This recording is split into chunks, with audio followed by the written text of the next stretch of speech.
Order. Good morning, everyone. I call this meeting of the Public Accounts Committee to order.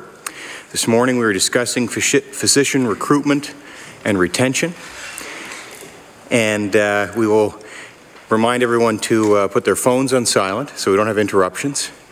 We'll begin with introductions, beginning with Mr. McKay. Good morning and welcome. Hugh McKay, MLA for Chester St. Margaret's. Good morning. Bill Horn, riding of Waverley Fall River Beaver Bank, filling in for Brendan McGuire. I'm Ben Jessam. I'm from Hammonds Plains, Lucasville. Good morning. Morning, everyone. Rafa Di Costanzo, Clayton Park West. I'm filling in for Suzanne Lonis Croft. Morning and welcome. Gordon Wilson, MLA for Clare Digby. Good morning. Welcome. My name is Tim Houston. I'm the MLA for Pictou East. Good morning. I'm Claudia Chender, MLA for Dartmouth South, here for Dave Wilson. I'm Lisa Roberts, Halifax Needham. I'm Alan McMaster, MLA for Inverness, your chair. We also have with us the Auditor General's office this morning. Perhaps we'll begin on the right with Mr. Atherton. Good morning. I'm Andrew Atherton, Assistant Auditor General. Good morning. Michael Pickup, Auditor General. We have with us three organizations today. We have the Department of Health and Wellness, the Nova Scotia Health Authority, and also the Nova Scotia College of Physicians and Surgeons. We'll start on my right here. Good morning. Janine Lagasse, Associate Deputy Minister of Health and Wellness. Good morning. Denise Perret, Deputy Minister, Health and Wellness. Good morning. Janet Knox, President and CEO, Nova Scotia Health Authority. Good morning, Lynn Harrigan, VP Medicine, Nova Scotia Health Authority. Good morning, Rick Gibson, Senior Medical Director of Primary Healthcare and Department of Family Practice. I'm Gus Grant, I'm the Registrar of the College of Physicians and Surgeons. Good morning, Graham Bullock, Deputy Registrar of the College of Physicians and Surgeons. Thank you, everyone. Ms. Perret, would you like to proceed and lead us off this morning? Thank you very much. Good morning. Thank you very much for the invitation to be here to speak on the topic of physician recruitment and retention. Our priority in the Department of Health and Wellness is to connect Nova Scotians to the primary healthcare providers and services that they need. The recruitment and retention of physicians is central to this priority. This initiative involves many organizations and partnerships reflected here today. Three are in attendance. So we have the College of Physicians and Surgeons, that's the regulating body. It ensures that physicians are qualified to practice in Nova Scotia. It is the authority that registers and licenses physicians. The Health Authority, as you know, has overall responsibility for the delivery of health services in the province, and the Health Authority plays a lead role in the physician recruitment effort. The Department of Health and Wellness is the policy arm of the system. And in this regard, we're responsible for physician compensation. And in this regard, we provide incentive programs that assist the recruitment effort. Not in attendance here, but an integral part of the system is the province's medical school at Dalhousie. The existence of a first-class medical school is an important feature for both recruitment and retention. Dalhousie is responsible for training physicians, but in addition, the school plays a significant role in helping to organize and structure the family and specialist residency programs, the new clerkship program that's going to put third-year residents in various parts of the province for training. Dalhousie is also a partner in the design and the implementation of a new practice readiness assessment program that will enable the recruitment and retention of international medical practitioners. And this initiative includes all of the partners here today as well. Another feature of physician recruitment and retention is the important contribution made by communities and municipalities. The factors that go into attracting physicians to the province and keeping them here go beyond training, incentives, and compensation. Like other professionals, physicians are looking at what the community offers them, whether it supports their lifestyle, whether it provides opportunities for their spouse, what the educational, recreational, artistic opportunities are for their children. So as you can see, this is not a topic that falls to one organization to address. Just as healthcare touches every person in the province, we all can play a positive role in the recruitment and retention of physicians. And finally, an important factor in recruitment and retention is also about the opportunity to work with good people. And in this regard, Nova Scotia has a wonderful healthcare community. It is inspiring to meet the healthcare professionals on the front line. We are all grateful for the work they do each and every day caring for the people of this province. And I want to add and acknowledge the work of employees in the department and in the Health Authority behind the front lines. We have asked a lot of them to be nimble to respond to a changing landscape, and we are really pleased by how they have stepped up to that challenge. So again, I appreciate the opportunity to be here. This is an important discussion, and I look forward to your questions this morning. Thank you, Mr. Chair. Thank you, Ms. Perret. Ms. Knox? Thank you and good morning. I too welcome the opportunity to be here to talk with you, with my colleagues, Dr. Lynn Harrigan and Dr. Rick Gibson, as well as our colleagues from the Department of Health and Wellness and the College of Physicians and Surgeons. Too many Nova Scotians do not have a primary care provider or can't access the one that they have. We're working hard to recruit more family doctors, but the solution to improving access to care is more than that. Nova Scotia Health Authority's plan for improving access has always been about building and strengthening family practice teams through the recruitment and retention of valued family doctors, specialists, and other care providers, such as social workers, dietitians, and mental health professionals. It's important to have the right mixed and distribution of resources in each of our communities across this province so that all Nova Scotians can get the care that they need by the right provider in the right place at the right time. We know that fundamentally, most people agree with the direction towards comprehensive primary health care, but we have been challenged in the expectations of how long this takes to make these changes and the complexity of this work that we need to do together. And in finding an adequate plan for the people who need to see a doctor today. So we are working hard with the Department of Health and Wellness for options for those patients who need access now and hope to provide an update on that soon. We understand the desire of Nova Scotians to see rapid change and improvement, and we need to balance that with decisions that are thoughtful and well planned. We have learned that we need to be more responsive, we need to be more nimble, and we have made much progress since our last appearance here in March. We've enhanced 14 family practices this past year with the addition of 22 nurse practitioners and family practice nurses. And just last week, we issued an expression of interest inviting groups of family doctors and existing family practice teams to identify their interests in working with us to expand. Our goal this year is to enhance 21 additional teams. We are hearing positive feedback as we travel throughout the province. People are becoming involved in moving this forward. This provides opportunity for improved access, recruitment, and retention. We value the tireless dedication of doctors across the province who work to support patients at all stages of their lives. And we know many care providers now want to work in these teams. So we have to be flexible to ensure that the health system and the providers can find a place. Stakeholder feedback has led to changes in our process to replace ongoing physicians. We now have a more flexible provincial model to welcome new doctors and their families to communities they want to practice in.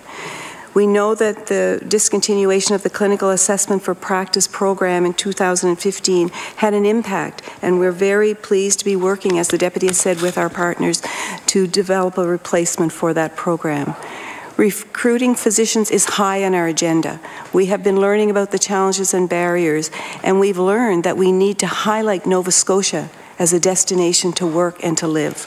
So we've recently launched a new recruitment marketing strategy that is called More Than Medicine, and it showcases Nova Scotia as a place to practice great medicine and live a great life. It features our ocean lifestyle, the depth and scope of practice opportunities we have to offer, and the connection to community. These are things that Nova Scotia physicians have told us are important to them. We've made significant investments in international recruitment. For the first time this year, we've sent recruitment teams to England and Scotland. And at the British Medical Journal Career Fairs in October, we collaborated with the Nova Scotia College of Physicians and Surgeons and the Department of Immigration, and the response has been very positive.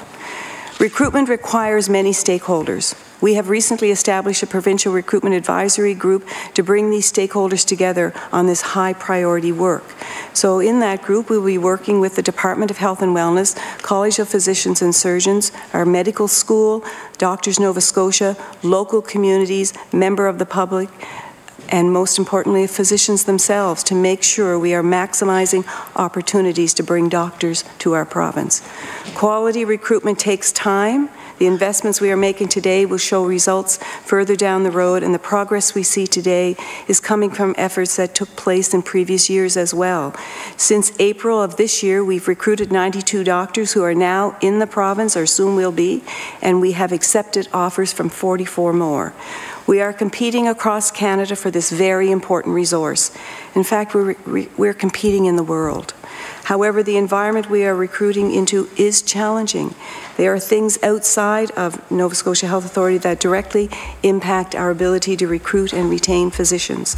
This public discourse is critical and crucial in building understanding of our shared problems, and I look forward to continuing this work together. Thank you very much. Thank you, Dr. Grant.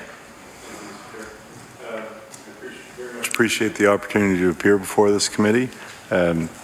On behalf of Dr. Bullock and the college, we share your concerns. This is an important issue, and the college is attuned to it. In lieu of an opening statement, I provided some written submissions to you, which I hope weren't too overly dense going. I hope the combination of those submissions and the conversation this morning, I hope we can strengthen the understanding of all as to how we make these difficult and important decisions about who should receive a medical license and who shouldn't. And I hope I can keep my ears open to ideas as to how we might do it better. So I look forward to this morning and to these proceedings. Thank you very much. We'll start with Mr. Houston of the PC Caucus for 20 minutes. Thank you, Mr. Chair. Thank you for the opening comments. So, Deputy, you mentioned that the Health Authority is the lead on recruiting. The Health Authority is actually responsible for recruiting. Is that, like, who is responsible for recruiting doctors? Ms. Perret? Thank you.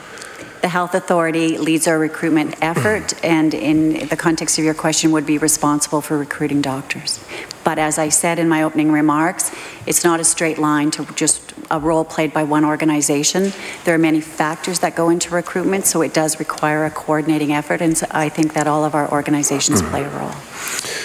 So inside the Health Authority, is there somebody that has a job title that would ultimately be responsible for recruiting doctors, or would that be yourself, Ms. Knox? Ms. Knox.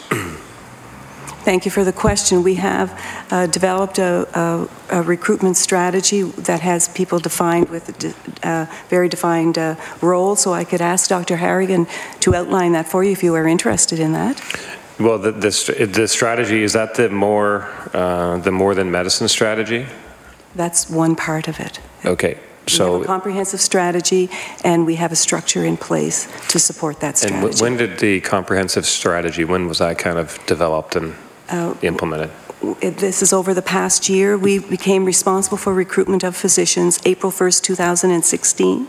At that point in time, the one individual who's the recruiter from the Department of Health moved into Nova Scotia Health Authority, and we began the development of a strategy. Okay, and then the strategy actually came to life sometime after April 1st, 2016, I guess. So the first thing you need to do is understand what the issues are and what resources do you need to put in place. So we had parts of the province that had no support at all in terms of recruitment people, and so we had to look at across the province what resources were needed. We did put those in place, and together they work with local physicians and community leaders to develop local strategies that would support an overall provincial. So during that time, and I don't know how long, just roughly how long was that, from April 1st, 2016 to the time when somebody said, aha, we have a strategy, let's go with this? Was it months or? So it would have been, we didn't wait to start recruiting that till we had a overall strategy. So I'm going to ask Dr. Harrigan to talk to you about the work that we've done over time, including the development of our strategy. Yeah, I'm just more so interested in when that strategy, for right now, when that strategy kind of, when somebody said, there, we have a strategy, let's run with this. When would that have been? It wasn't April 1st, 2016, it was sometime after that, I guess. Dr. Harrigan? Sure. So I think that some context is important. So there was a provincial recruiter who was situated at the Department of Health and Wellness who had a strategy. And so she moved over to the Health Authority. So the same strategy that was present with the Department of Health and Wellness continued. We then did that person still an employee of the Health Authority? That is correct. Joanne McKinnon, who is our Chief Recruiting Officer. But she's not here today? No. Okay. Okay. She reports to me, so I would respond to that. Okay. So.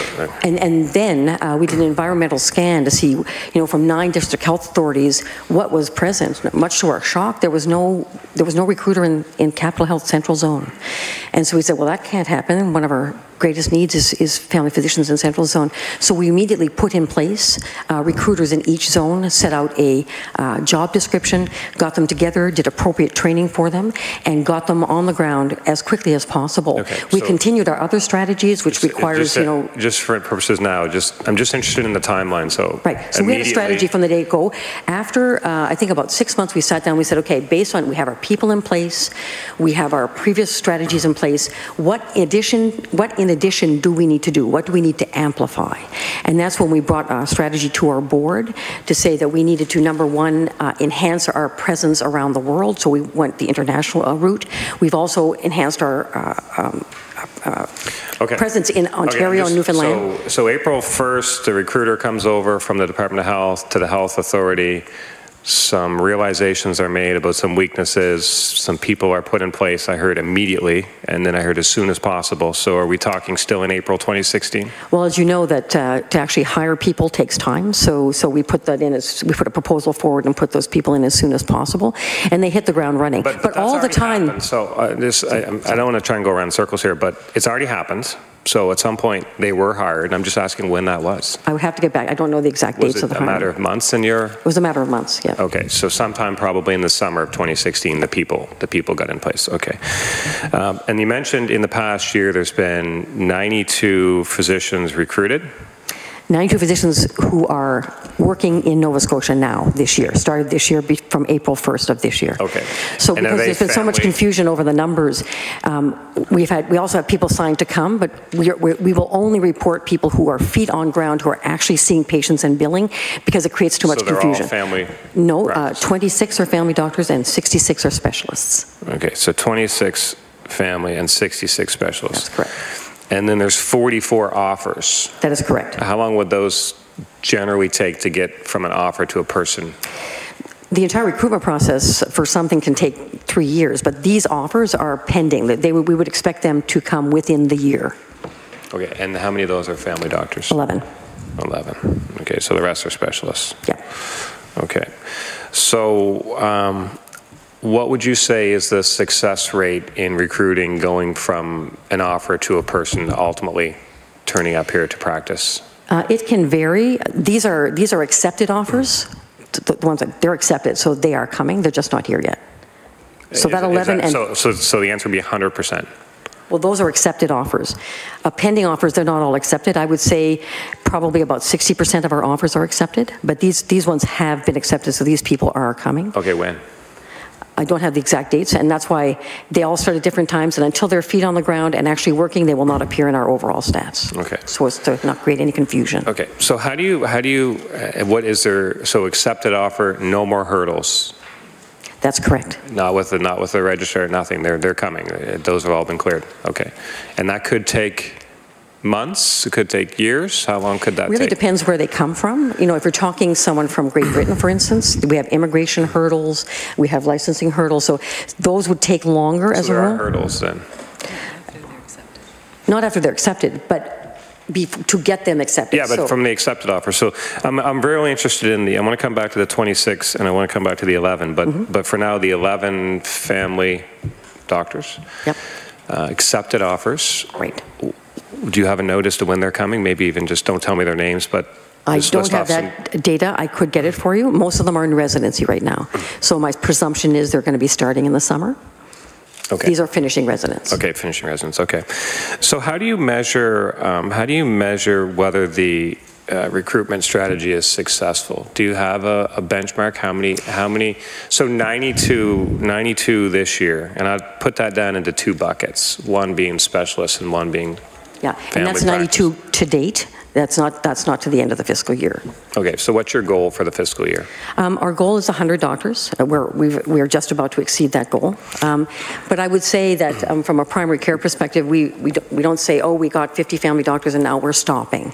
In other words, our intent is to bring as many people to work in Nova Scotia as we can. Okay, of the 100, how many are family doctors of your goal? 50. So you have a goal of 50 family doctors and 50 specialists. That's your goal for the year. Yeah. And you've got 26 so far and 66 specialists. Okay. Right. So how do you determine the goal of 50 for family doctors? Yeah. So do you have a spreadsheet? It's like a spreadsheet. You can say this is.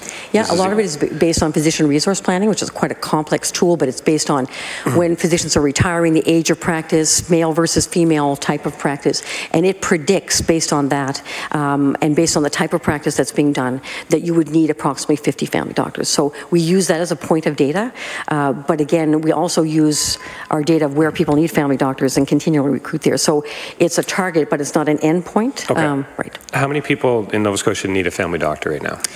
Right now on our list, approximately 42,000. 42,000? That is correct. Okay. And the other numbers that are out there, 80 and 100, those aren't numbers so you agree with? Those numbers come from the Canadian Community Health Survey. And the first question on the survey is, do you have a family doctor? And they respond. And so on that, approximately 100,000 people in Nova Scotia, and it's statistical, right? So it's an adjustment. So 100,000 people would say, I don't have a family doctor. The next question on the survey is, why don't you have a family doctor? And 50% said because they don't want one, right? And so nationally, when we use these numbers, you usually cut it in half to say that the ones who don't want one are your 22-year-old healthy males who don't really see a need for that at the time.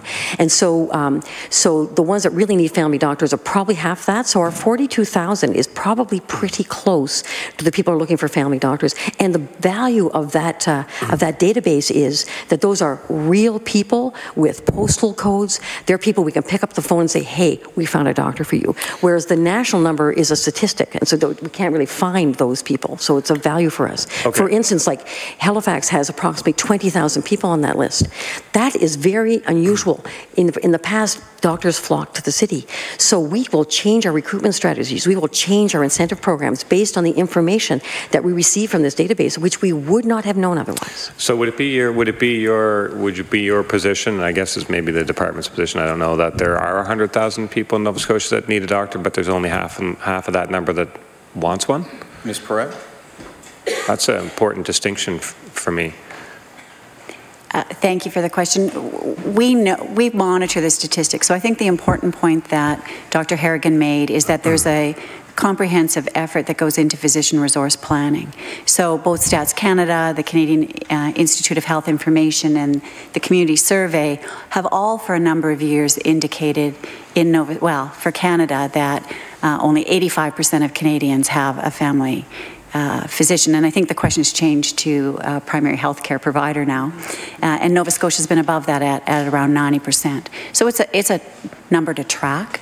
I agree with Dr. Harrigan. Its meaning is limited in how it helps us plan. So physician resource planning effort, which is underway, we expect the new edition of the physician resource plan out early in the new year. Will tell us more specifically about what the landscape looks like in Nova Scotia.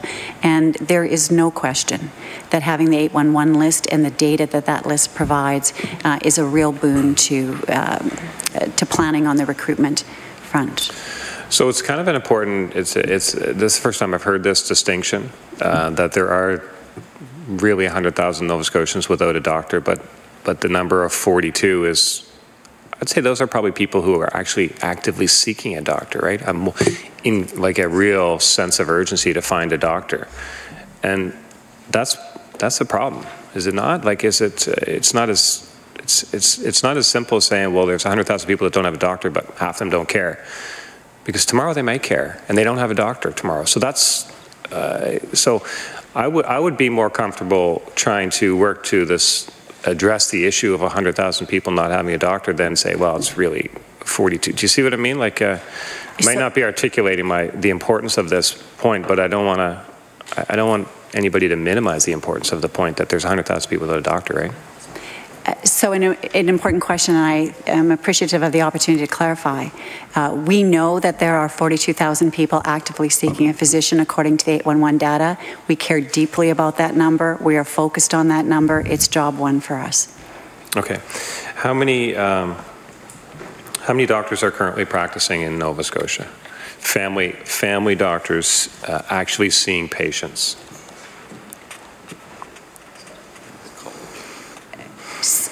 So if the question's coming to me, I'm going to refer to the college's data that they've provided. And your question is more complicated than it appears on the surface, because actually practicing is a bit of a dynamic circumstance. Seeing patients. Well, we know that registered in the province that we have, I believe, over 2,600, almost 2,700 physicians. Of those, there's GPs that are fully registered is 1,139. Okay, seeing patients with active billing codes, I guess, that are, is that maybe the college? I don't know. Dr. Grant? Or only provide you with head count numbers. I don't, and the head count is approximately 1,300 family physicians are fully licensed or are licensed to see patients, but I do not have the ability to tell you who's billing and who's seeing patients. So some of them might have retired or something, I guess. Yeah, it's not uncommon for physicians to keep their license active as they contemplate retirement, or keep their license active when they're doing other things. Okay. So 1,300, 1,139 was kind of the active, was it? Ms. Perret? So our active number of active billing on a full-time basis, so this doesn't account for those that may be working part-time, the full number is 2,562. 2,562. No, but that's specialists and stuff, correct? It includes the whole physician complement. Do you have the number for family? We don't have it broken out at this point. Okay. Do you know how many vacancies there are for family physicians? It's approximately 6. Dr. Harrigan?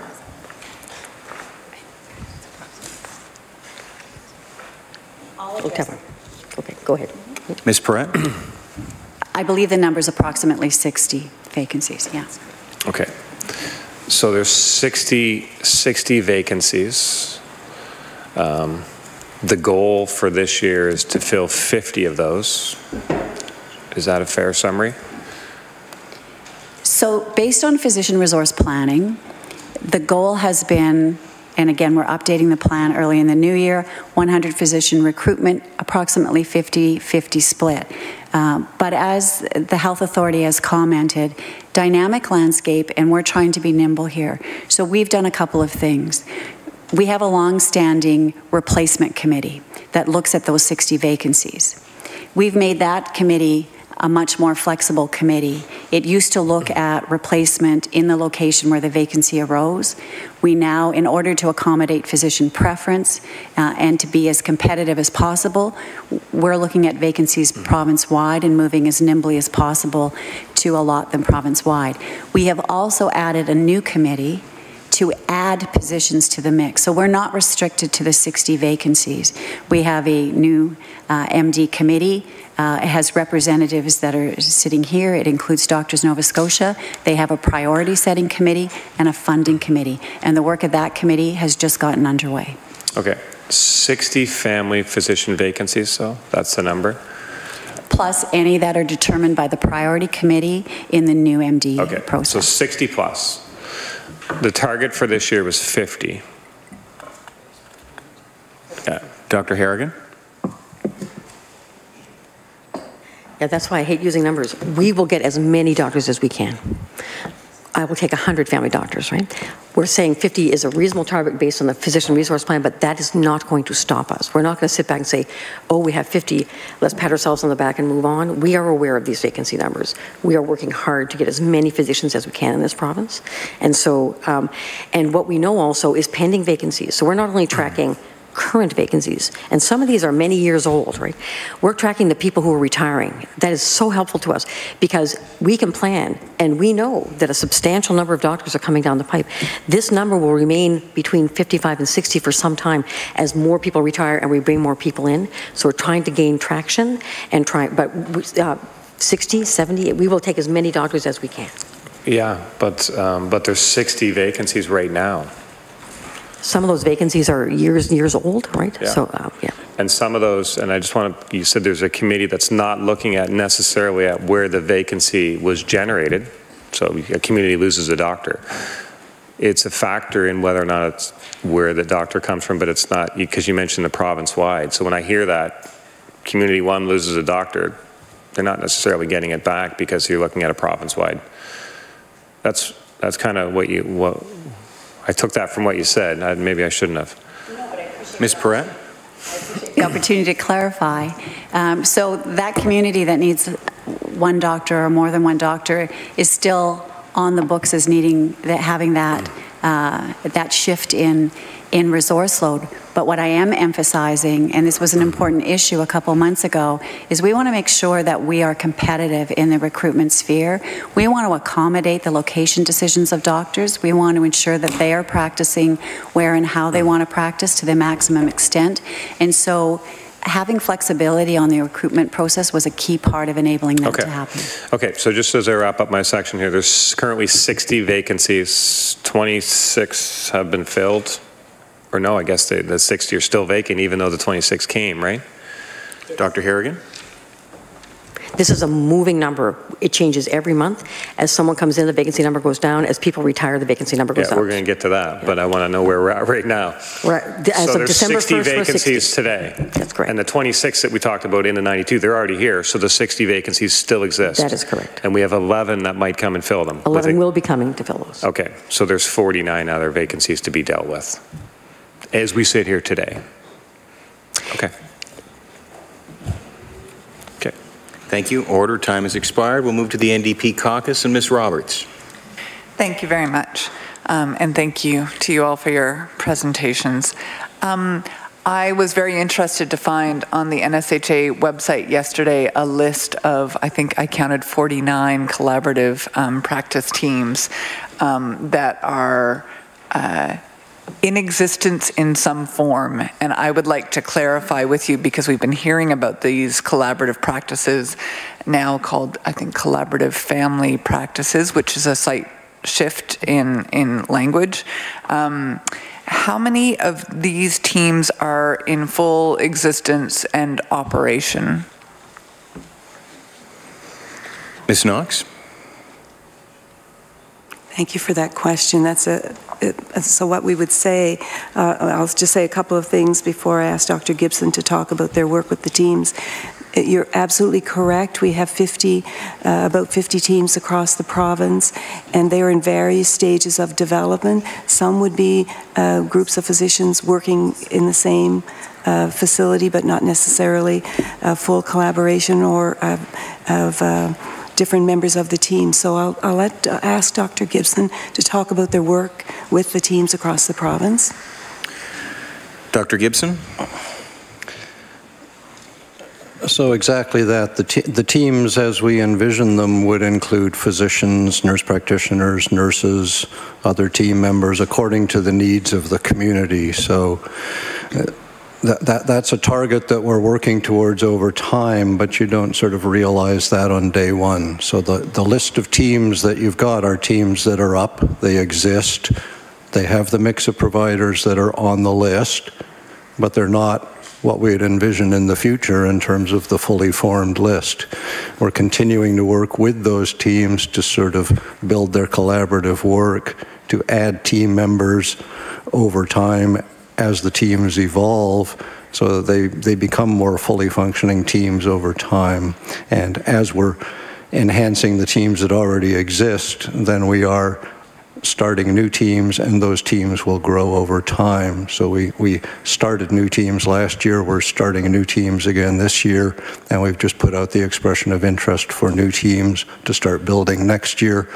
And we realize that this is a sort of multi-year process, that some teams have to think about it for a bit before they're ready, and other teams were ready yesterday, so they've already started. And sometimes it's a conversation, and sometimes it's like, yes, we're up, we're ready to go, we just need to hire the nurse, and we get right on with it. So it's an evolutionary process. So I'm sorry, I'm going to try to adopt some of my colleague from Pictou West's ability to interrupt on occasion. Of that list that is currently on the website, are they all seeing patients right now? Yes. They are, okay. And how many additional teams do we, like, what is the goal in terms of additional teams for next year, for example? I have to refer back to Ms. Knox's opening remarks. So last year, the Premier announced funding in November of 2016 of $3.6 million annualized, and we have been working to build teams based upon those remarks, those numbers. So we added 14. We're working with, actually, I think there was kind of a, we enhanced 14 last year based on the 3.6 million. This year there was an addition of $6 million, and we are currently working with 21 teams in this year to add, and we're expecting that there will be additional monies next year, and in preparation for that, so that we're ready to hit the ground running on April 1st, we put out the expression of interest, partly to help with spending the $6 million, which was just in the budget, which was only recently approved, and partly so that we're ready for next year so that we can continue to build.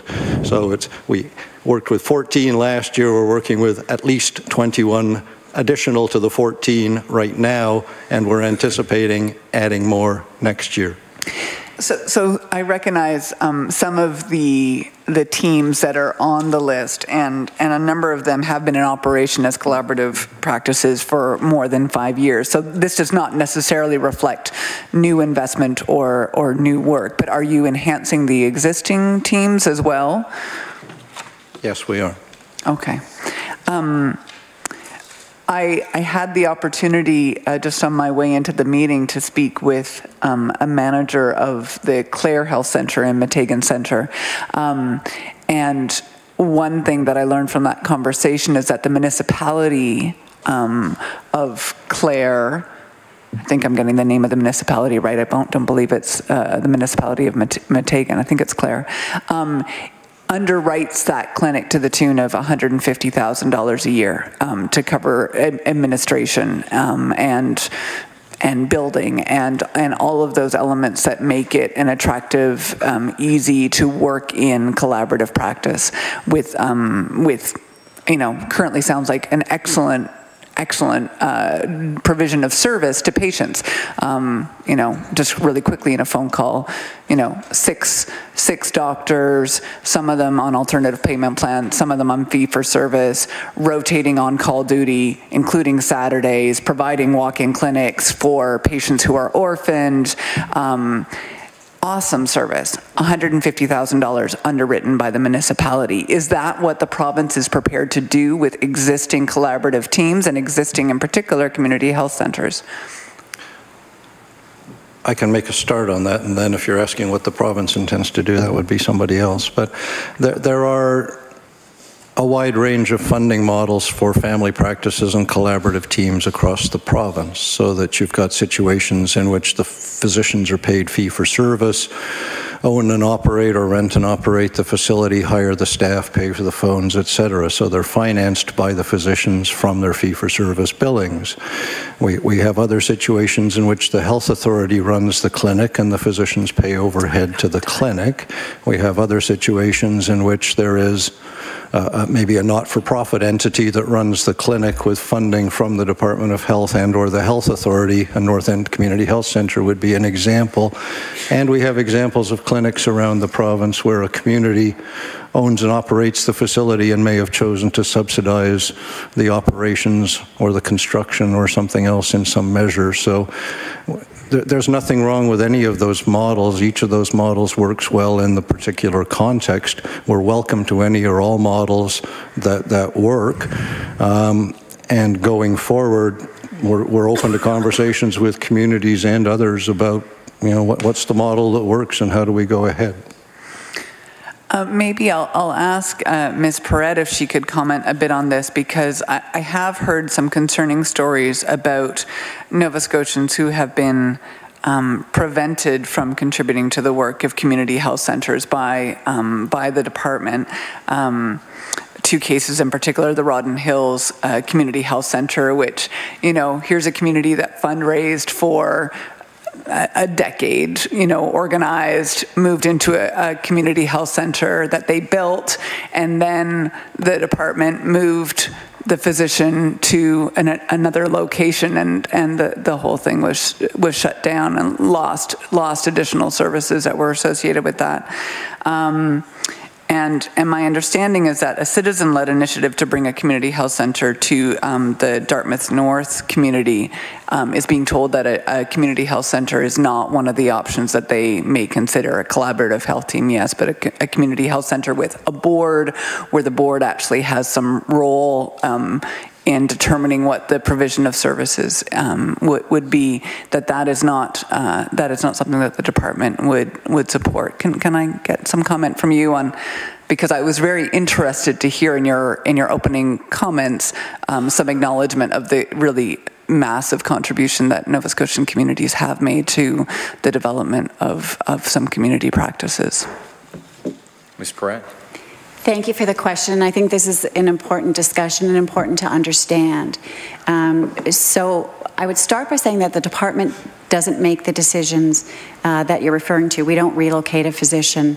We're very interested in community health centers and how they can grow. We wouldn't shut down one.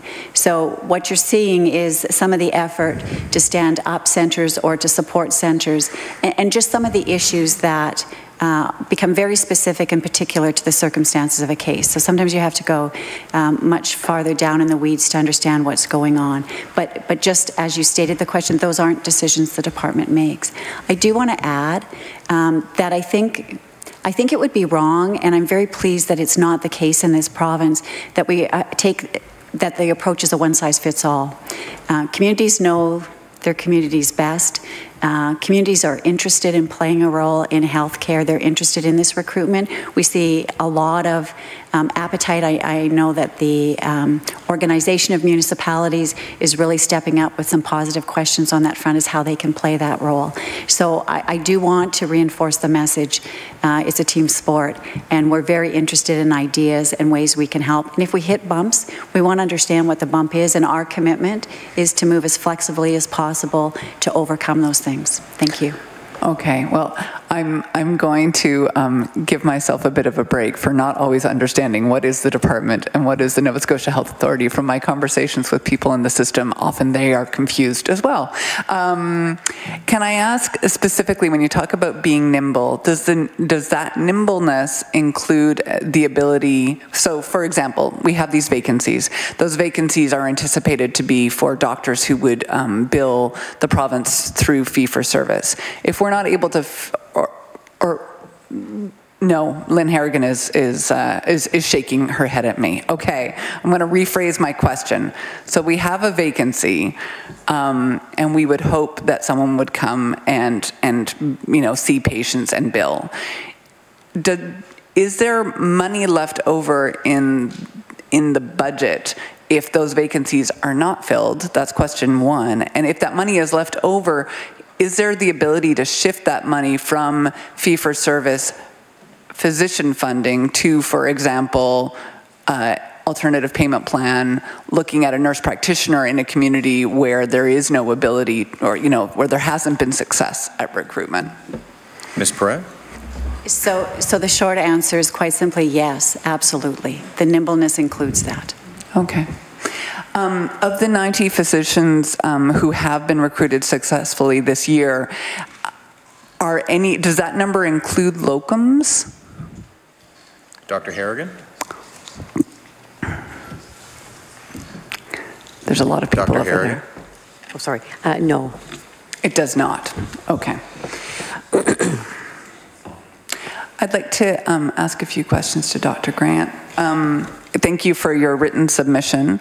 In that you discussed concern on the part of the College of Physicians and Surgeons for some doctors who came through the CAP program and who remain provisionally licensed in the province. Can you just speak a little bit more to, I guess, what the concern or the risk there is, both for those individuals and for the patients they serve, and also maybe what the opportunity is if the parties come together to support them to secure full licensure. Dr. Grant. Thanks. Happy to discuss CAP. I'm not sure that's a fair characterization of my concern.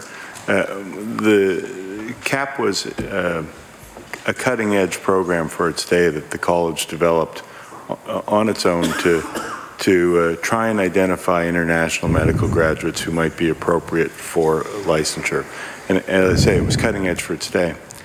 And we're proud of the work that CAP did.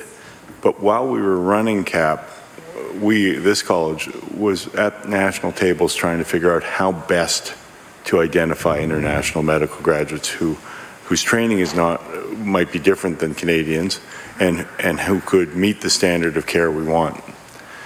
And we arrived at a national standard which was developed through the Medical Council of Canada.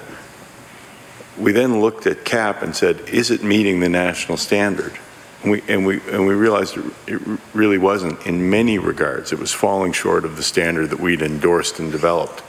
So at that point in time, we really had no choice, we felt, but to close it down. We spoke to our council, we spoke to health, we spoke to the health authority about the closure of it. The concerns I expressed were not about the people we selected, because I think we did a pretty good job. The success rate of those physicians in attaining national licensure was very high.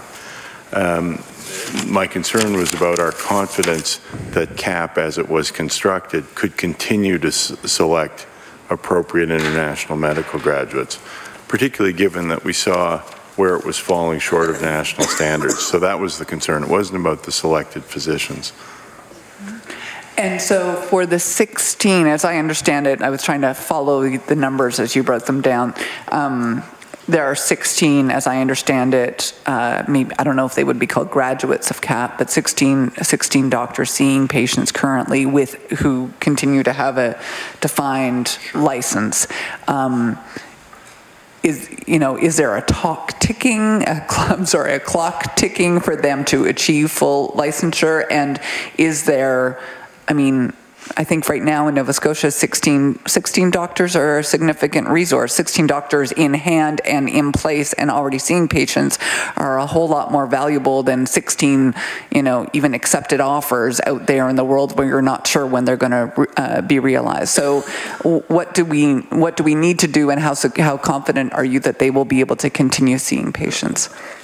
I'm confident everybody in the room shares the college's belief that job number one is to make sure we select appropriate and competent, safe physicians. And physicians who have conditional licenses, which is what the defined license is, have conditions they must meet. And so of the group you described, that cohort in CAP who went through CAP and still have conditions to meet, the time is ticking. There is a deadline to meet these conditions. I hope they will. There are many conditionally licensed physicians in Nova Scotia, I think in the order of 120 or something like that. And I know there's lots of numbers being thrown at everybody, but there is a significant number of conditionally licensed physicians who have conditions to meet. And we establish those conditions with a view of what is the acceptable standard, what is the patient safety requirement that they must meet. And the point I was trying to make in the submissions is, I think one of the important opportunities that all of us on this side of the table might look to focus on is how can we set conditionally licensed physicians up to succeed? How do we identify the resources to help them attain the level of training, competence, knowledge to be fully and independently licensed.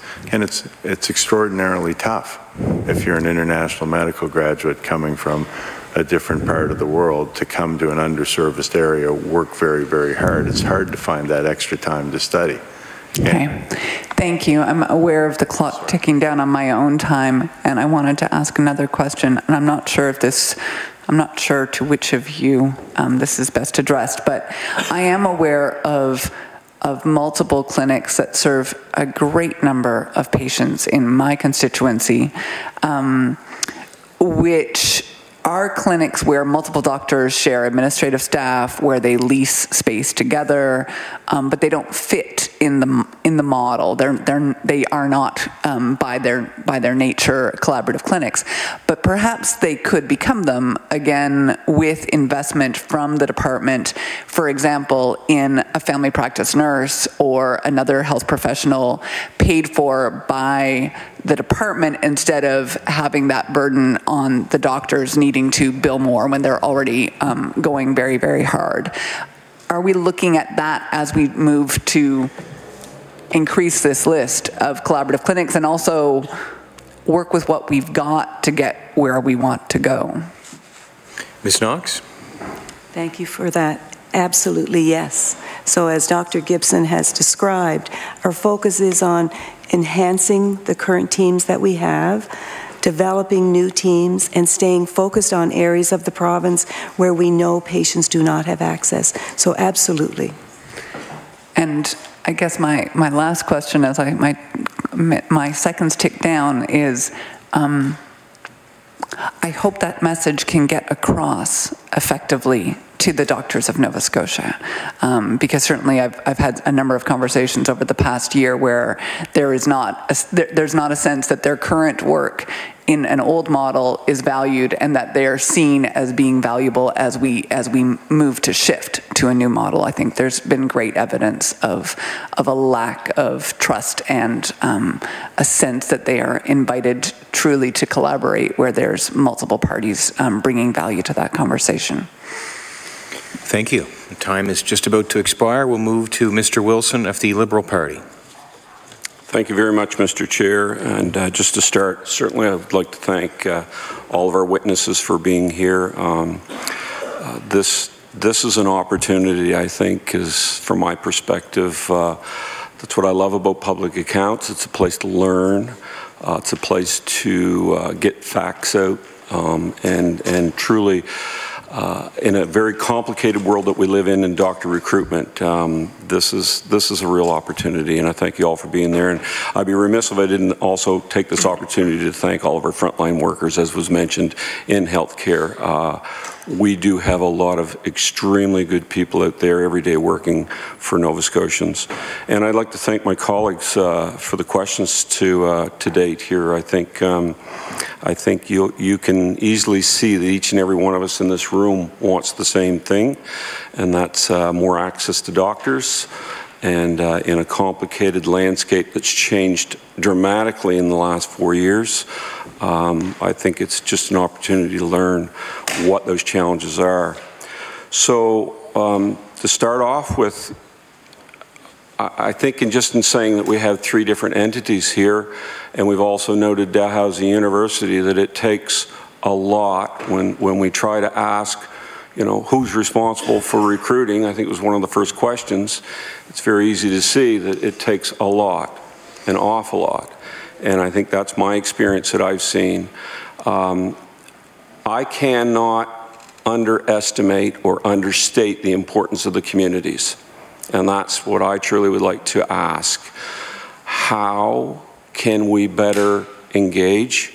How can we better message? And how can we better bring everybody together? We have a beautiful province. It's encouraging to see your launch of your site, More Than Medicine, because this is more than medicine.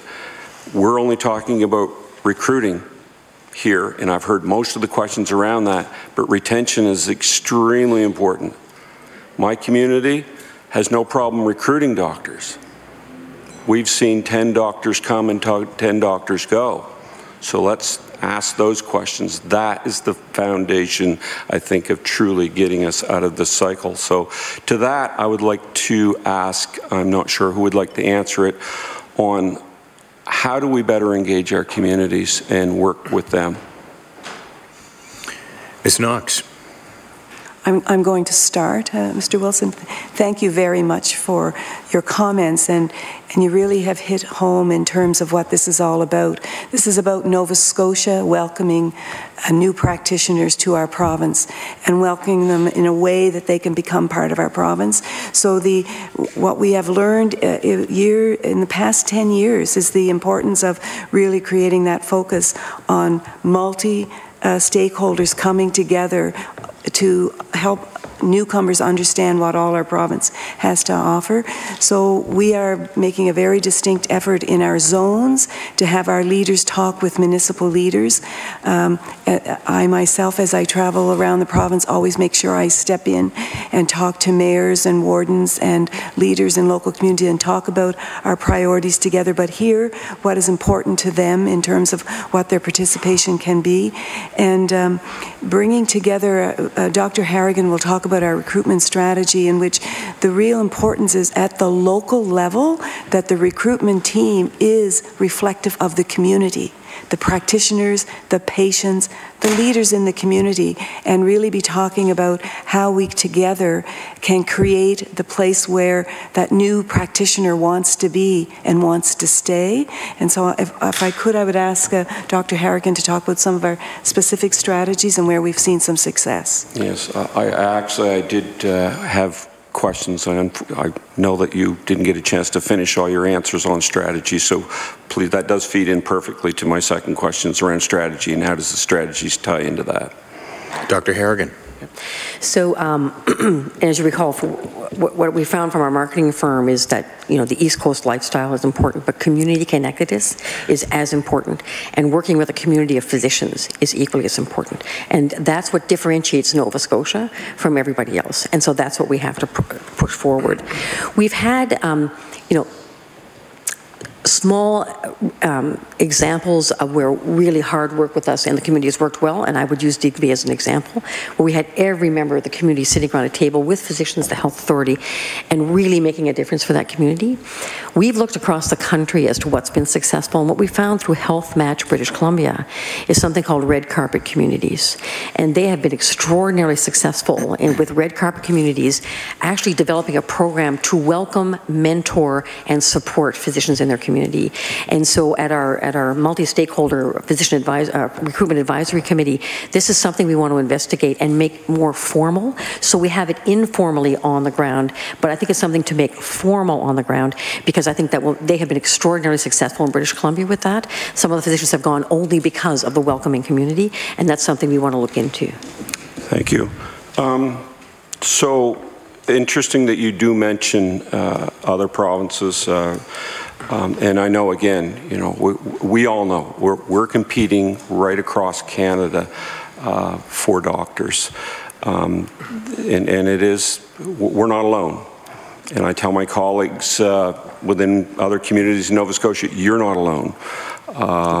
You know, this isn't a new problem for Nova Scotia. I think what we're seeing is some new solutions.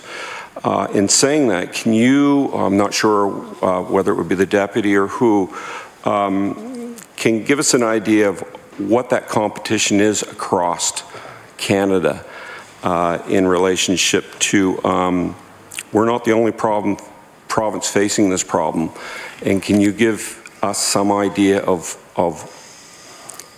how we're positioning ourselves in that landscape? Ms. Perret. So thank you for the question. You're absolutely correct.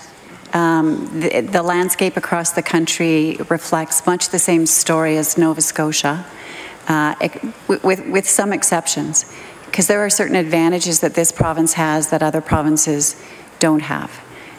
One of those was mentioned in an earlier question, in noting that the collaborative care team initiative actually got underway quite a long time ago. And that is a building block that this province has that other provinces simply don't have.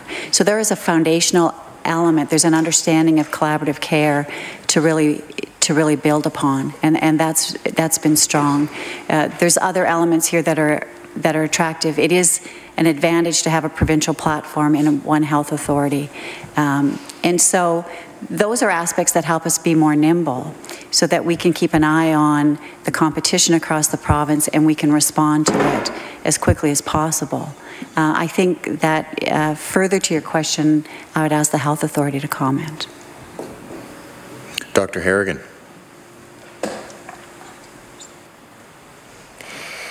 Yeah, but I think I didn't answer the second part of your initial question, is what are we doing from a recruitment strategy perspective? And the first thing is we did have to build the bricks and mortar. We had to have people who are in position, well-trained and ready to hit the ground running, which we did.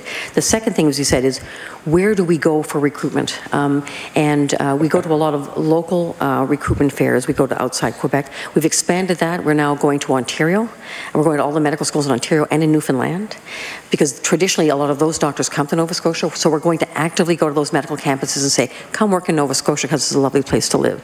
We added the British Medical Journal Fair because we think that would be a high yield for us. It has been a high yield across. And then we said, that's part of it, and we are actually looking at our return on investment. We've made these decisions, we think they'll work, but we're going to monitor them to make sure that they work and rethink if they don't.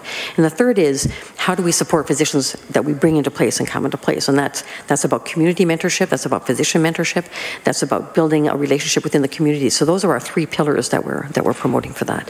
From the rest of the country, I think we're all competitive. I think I do have to compliment the College of Physicians and Surgeons, because at the British Medical Journal Fair, we had an advantage over our Western colleagues in that the college made a decision that if you're a family practitioner who has 5 years of experience and your family practice training is recognized in Canada, that you don't have to write any additional examinations. You can come and start work in Nova Scotia. We were the only province who had that, and we had a lineup at our because that actually made a huge difference. It was our leg up on the other provincial, the other three other provinces who were there. And so I want to thank the college for our ability to actually. We think we'll see some results from that as well. Thank you. And my colleague had mentioned, I'd love it when my colleagues bring up communities of mine. Clare, for example, interestingly enough, I think had built the model a long time ago and maybe or maybe not, because we had 9 different silos working in this province, that message didn't get out enough to the other, I don't know what, but I'm very proud of what they're doing down there and do have to compliment them on that. That's a community that has stepped up and continues to show us. But more importantly, what wasn't mentioned is their approach to recruiting.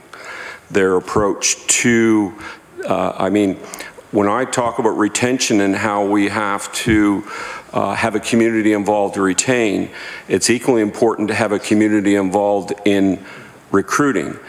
Do you have any plans on, within your strategy, involving the community within the recruiting aspect? Yes, and as I say, we're going to formalize that because I think that's really important. And traditionally, it has been the local physicians and community who have recruited. And that's why who's ultimately responsible, I said it takes a village to recruit, and so we need the physicians of the communities, we need the communities themselves and the health authority to work together to attract people. Most people come and work in Nova Scotia are from Nova Scotia. We need to be very aggressive in our residency programs and talk to people. And if I can give you an anecdote, I recently talked to a physician who has been recruiting a physician in a residency program for a year. And then when someone interviewed the resident, he said he'd never been recruited. And this guy was appalled, and he called him up. He said, "Listen, he said, oh, I didn't realize that was what recruitment was all about." So we actually need to be even bolder and say, "I am now having a conversation about recruitment with you. I want you to come work in Nova Scotia." So to be that forward in our conversations with our residents. Can you expand on this provincial advisory group, exactly what their role is? I know I don't think you completely gave a good description from my understanding. So it's multiple stakeholders. So I think the college is there, Doctors Nova Scotia is there, the municipalities are there, the foundations, members of the public, physicians, and it's to look to look across the country and the world as what is being done, and to look how each one of us can play a role in enhancing recruitment. And so we're just getting off the starting blocks now, but I think that we're looking for innovative ideas that we can all work together on to help. For instance, when you look at our recruitment for specialists, we have trouble outside the central zone in recruiting and retaining specialists. So Dalhousie University is at the table, and we're going to say to Dal, what can you do to help us with that? Do we create mandatory rotations in the periphery to help do this? So all the players who are involved in ultimately bringing doctors to this province are at that table and participating in the conversation. Okay, just my last question before I turn it over to my colleagues here. Nobody's really talked an awful lot about money. They always say it's always about money. I don't necessarily always believe that. But in respect to that, is compensation the only factor when it comes to recruiting doctors and physicians? And retaining? Well, I can just tell you that when they did I'd like to hear an answer from both the Health Authority and the Department of Health. That when they've done national surveys, the first thing that comes up on the survey is the quality of the place where you're living, and the second thing that comes up is the community of physicians that you're working with. And compensation is way down the list. So in spite of it always being focused upon from physicians themselves, it is not the primary thing, but compensation is a Department of Health and Wellness thing, so I will turn that over to the Deputy. And if I just might add that, so this is direct information that we're hearing directly from doctors in exit interviews, in Dr. Harrigan. Yeah, there have been national surveys, and that is in fact what we found with our marketing firm when they spoke to our own physicians. Okay, thank you. Ms. Perret? So that said, compensation is still an important factor. And what we're seeing in the discussions we have on compensation in Nova Scotia and their discussions again across the country is people are looking for different structures to the compensation system. We know as practices change, we need to respond to that change with a different compensation structure, and it needs to balance the interest of the provider, and it needs to also have assurances that that individuals, communities, families will get the services they want. So it's always a two-sided coin about what is attractive, what works for the provider, what will assure the community that they're going to get the services that they need. And there's a number of innovations in compensation, I'll use that word, that we're interested in and exploring. Thank you. I will probably have more questions in the next round, but I'll turn it over now to my colleagues. Mr. Jessam. Thank you, Mr. Chair. Through you, thank you all for your time and effort. I have some, I guess you talked a little bit about the relationships that exist, kind of different stakeholders that are involved in the recruitment process. And just right out of the gate, I just wanted to ask kind of how frequently, I guess, you all interact with one another generally. Who would you like to answer this question? A, B, C. Okay, why don't we start out with Ms. Perret? Okay. Thank you. So we have multiple interactions, certainly between the department and the health authority. They are daily and not restricted to the hours of 8 and 4:30. By daily, I mean 24 hours a day, 7 days a week. Quite literally. With the college and the department, we certainly, Gus and I have, Dr. Grant rather and I, have regular meetings to explore issues, and then of course all of the parties interact on various committees that they serve on. And these interactions of course permeate throughout our organizations at many levels. Okay. I think I can take the deputy's comments as consistent. I'd just like to, I guess there were comments made with respect to, I guess, enabling flexibility to open up different communities versus there was a point in time where I think we were fairly prescriptive on replacing a physician at, as prescriptively as a certain civic address. I'm just wondering if you can elaborate on, I guess, that barrier being removed, or just your comments on that with respect to that. Thank you. Ms. Perret? Yes, thank you. So I spoke to it a bit earlier that, but it's an important point. Certainly any of what we would now call artificial restrictions in programs, restrictions that don't need to be there and that get in the way, they're tripping points in the recruitment process. The Health Authority knows and our staff know to look at it carefully. So no is never the first answer. The fact that a program may have been structured in a certain way and operated in a certain way doesn't mean that it should still be structured and operated that way. And in my opening remarks, I talked about the request we've made of staff to be very nimble, to look at the bigger picture, to take chances, and that's risk-taking for them, to work very closely in the partnership that we have and that we're solidifying on the recruitment front with the Health Authority and our other partners. And so they're stepping up to that. So we've got quite a flexible and dynamic landscape, both with respect to the positions and how they're recruited to, and also to how we'll provide our incentive programs. So one quick example is the incentive programs traditionally, and again, you'd see this across the country, were rural programs. They were designed for rural and remote recruitment, hard to place places. When we see the 811 list and we see the statistics in the greater Halifax metropolitan area, we're like, we've got to remove that barrier. But when you remove that barrier, then you still have hard to place locations. So then we say, well, how can we adapt the other parts of the incentive program so we still can up the ante and have a greater incentive in some of the hard to locate places.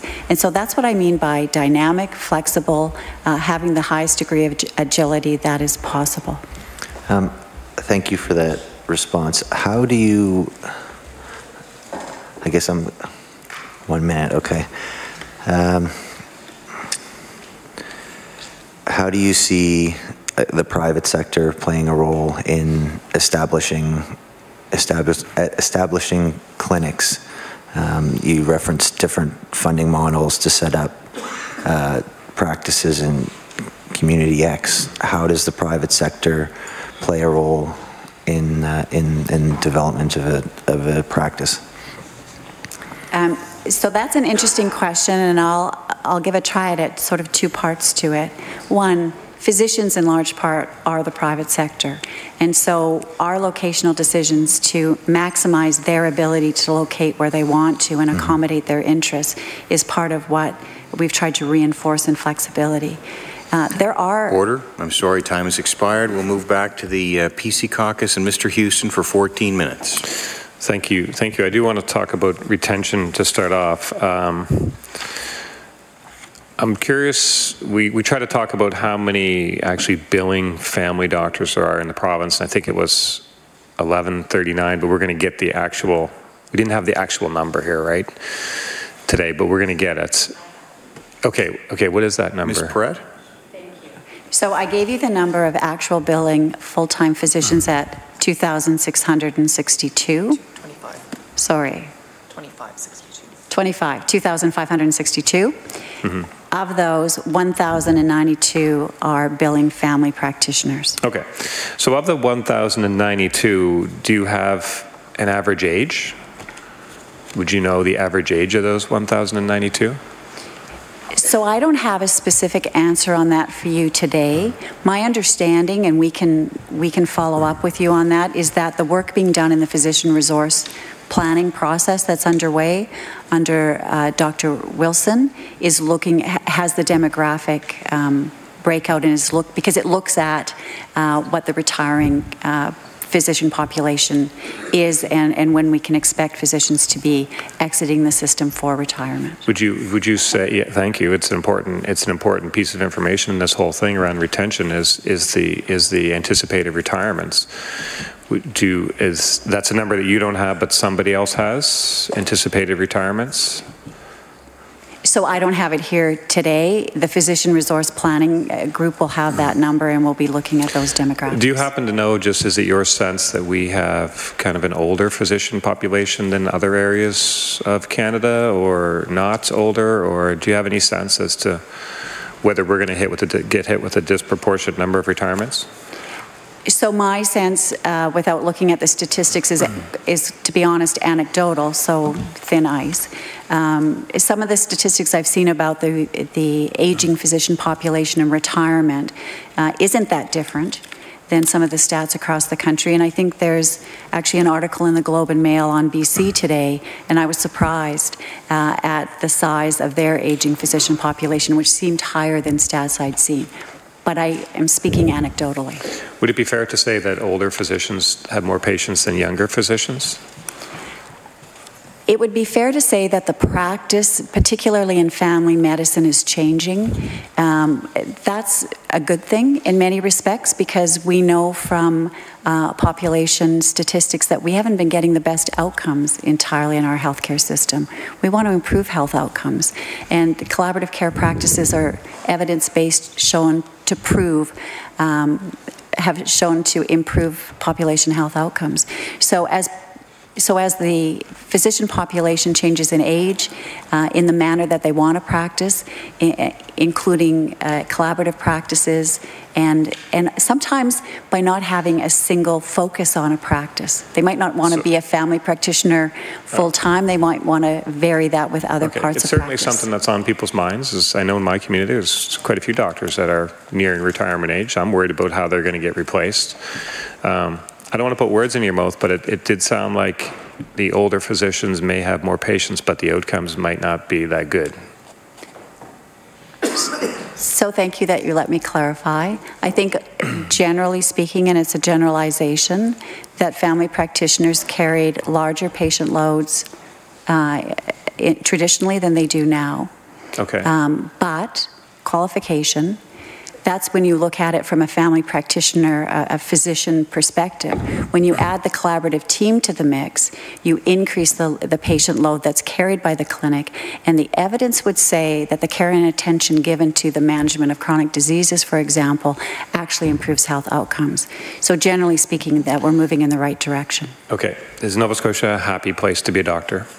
Where would you put Nova Scotia on the happy scale? Is it a happy place to be a doctor? To my knowledge, I haven't seen a happy scale. The discussions that I've had. I'll tell you, to my knowledge, if you want, I don't think it's a happy place to be a doctor. And I think there's a lot of things that frustrate doctors. I think Dr. Harrigan's comment about the two realities, I don't know that there is two realities. I think it's a difficult place to be a doctor right now. We have lawsuits going against doctors. We have all kinds of things going on, and that cannot help with the recruitment of doctors. All these types of things must kind of chip away, and I don't think it's the media that's saying this is a negative place for doctors. I think it's a reality. Do you think there's two realities? Is the media wrong, and this is a happy place to be a doctor? So I hesitate on my answer because I haven't said the media is right or wrong. I have found, I can only speak personally and from my personal experience in the interactions that I have with the physician community. And I think that they are passionate, I think they're energetic, and most importantly, I think they really care. So I don't know that it's so much a question of happiness. I see a commitment to respond to the changes that are happening in the system, the transitions that's happening.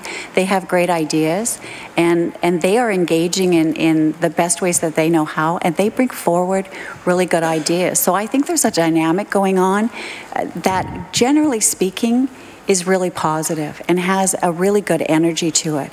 And we're paying attention to the discussion publicly.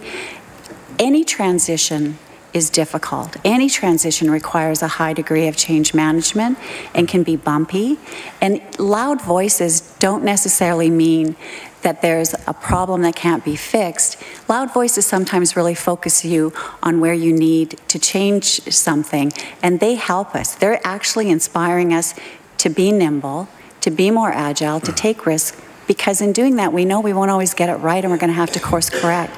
And I think there's a real spirit of support to be doing that.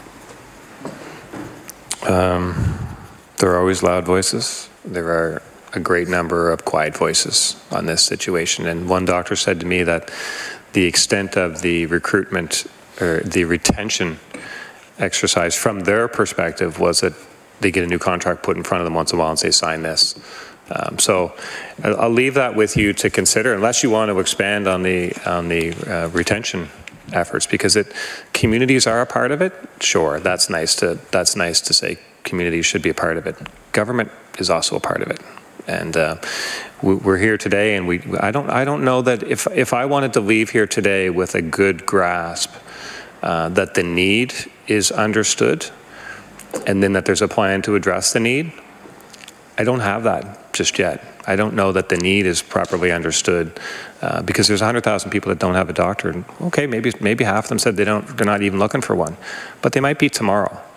And that need has the potential to go up very, very quickly. And I don't think we're ready for that when we have 49 vacancies of family doctors, and our target for the rest of the year is only another, whatever it was, 14 or 24. There's this, I don't have a great comfort that the need is understood, so therefore I don't have a great comfort that the need will be addressed. But I do have a very specific question about, is there any circumstance, and it might be for the college, I'm not sure, but is there any circumstance where a fully qualified licensed doctor would be denied a billing number in this province? Ms. Perret? Not to my knowledge at this point. Okay, and what about the health authority? Is there any circumstance where a fully qualified licensed doctor would be denied a billing number? Ms. Knox? Or Ms. Knox? Not that I understand. And from the college perspective? Dr. Grant? Not our territory. We do the licensing. Okay. So could their billing number, they could get it? I'm hearing they could get a billing number, but could it be severely restricted? Ms. Perret? Not to my knowledge. Ms. Knox? Okay. And Ms. Knox, just for the record, please. No. Okay. Okay, no restrictions on billing numbers in the province. Ms. Perret? No restrictions on billing numbers? Not to my knowledge, no. Okay. Ms. Knox? No. Okay. Ms. Knox, I'm sorry, just for the record, because the mic was not on. No. Thank you. And is there any circumstance where a fully qualified licensed doctor would be denied privileges at an area hospital? Ms. Perret? So I'm going to ask the health authority to jump in. The concept of privileging, which was, I think, put in place 2012 or so, or earlier than that, is one of those areas where we're also being responsive to how it's applied and how it works. And to my knowledge, that we are not using that to determine locations or other. Dr. Harrigan? There is a proviso, though. So for instance, I'm an internist, and if I just wanted to go work in a hospital, say, hi, I'm here, I'm working, the hospital has to have the appropriate facilities to support me. So as a specialist requiring hospital work, and that goes for surgeons, pathologists, etc., they just can't come in and say, you have to give me privileges and I'm going to come work here. For community-based physicians, it's a different story, right? But for hospital-based physicians, was ever thus. So nothing has changed in the last few years. That's been present for the last 50 years in Nova Scotia. Okay, thank you. The Auditor General report raised issues around communications with Nova Scotia. I think the issues that were raised were accepted by the department and by the health authority. And I'm thinking specifically about the 811 number now. You can who's responsible for the 811 number? Is it the health authority? Ms. Knox? Okay, yes. So the health authority is administering the 811, and that is a listing of people that have indicated, that have called and said we want a family doctor. That's correct. And yes. that's the 42,000. The 811 is an opportunity for Nova Scotians to tell us that they are in need of a family physician. Okay, so there's been some back and forth on the 811. People have been, sometimes it's not always what you say, but how you say it. There's been some calls placed to people. Basically, are they still looking for a family doctor? So that's something that was done under the health authority's direction, I guess. Absolutely. Yes, that's correct. Mm-hmm. I did have a call. I did have a call that recently went out. I kind of transcribed it. I'll have some copies here for the House, but it was a very robotic call. Are you familiar with? Yes. Dr. Harrigan, say. Dr. Harrigan? I'm on the list, so I got a call. It was very robotic. It was very robotic. It was insultingly robotic to me. Was it? Are you okay with the way that call went out? No, I mean, I saw there was a news release that went out saying that calls would be coming. It really was those calls were extraordinarily important. You need to verify that the people on the list still needed to have a family practice, and so there may have been some confusion. But basically, unless you said I no longer need a family doctor, you were kept on the list. So there's a lot of miscommunication about that, and we will probably do it differently in the future. But that was you have to verify that the people who are on the list still require a family practice. I do want to pass out the transcript, and if I may, I think it's important for people to hear how the call went out. If we had it here, maybe we could play it. But it's a robot. Like, we couldn't get a person to make that call. Like it was like a speech to text recognition system. It was really strange that a person couldn't record that. Why? Are you familiar with the call I made, Ms. Knox? That was made? Ms. Knox? I am, but I don't work with the team directly in terms of planning that. I can say that system is one that we use to remind people also of their appointments. So it's not just the 811 call, and that this is not the first time that we've checked the list. It's part of our process to making sure that we're knowing who's on the list and really trying to keep track of people. Okay. I guess it's just giving people the comfort that I'm getting a lot of calls from constituents that got this robotic call. I was going to try and play it, but I had a technology failure because it really took a lot of people back. It doesn't give them comfort that somebody's concerned that they need a doctor. So I think the AG's recommendations around communication were well placed specifically there. Order. Time has expired. We'll move back to the NDP Caucus and Ms. Chender. Thank you, and thank you to the panel for being here. We, as I'm sure all of you do, wear several hats on this side. We are legislators. We hold legislators to account, and we also work in our constituencies. And I have the privilege of working in a constituency that is home to now, I think, the third largest hospital in the province in the form of the Dartmouth General, with a catchment area of a little over 116,000 people. And in my short tenure in this role, I see people on a daily basis who ask about physicians and family doctors and hospitalists, and it's far and away the #1 issue in my riding. So I'll apologize in advance if some of my questions might be a bit more specific and a bit more patient-focused, but I'm sure we can extrapolate from those. And so I want to start with picking up this question of succession planning. We know, and I've spoken to some of you about this, that we're losing over 40% of our family doctors in Dartmouth inside of less than 5 years, which is a chilling statistic. And Dr. Harrigan mentioned in her opening comments that the Central Zone had no formal strategy until 2017, I believe, no recruiter. And so, you know, on the one hand, it's sort of shocking and chilling, as I say, and on the other hand, it's completely common sense. It's a simple demographics. We have older physicians who want to retire, and in fact, I know anecdotally that many wanted to retire 5 or 6 or 10 years ago and are not retiring because they know what the impact will be. And with Dr. Gregis's recent retirement, with whom some of you will be familiar, we have now 1,000 plus more people, many of whom are reflected on the most recent stats of the list and who have been into my office. So I guess I'm wondering if you could speak a little bit more about what, if any, succession planning has happened in the last 5 or 10 years. Like, how did we get to this place where we have 40% of doctors retiring in a single community and no, as far as I can tell, hopefully you can correct me, real hope in sight for rapid replacement of those folks?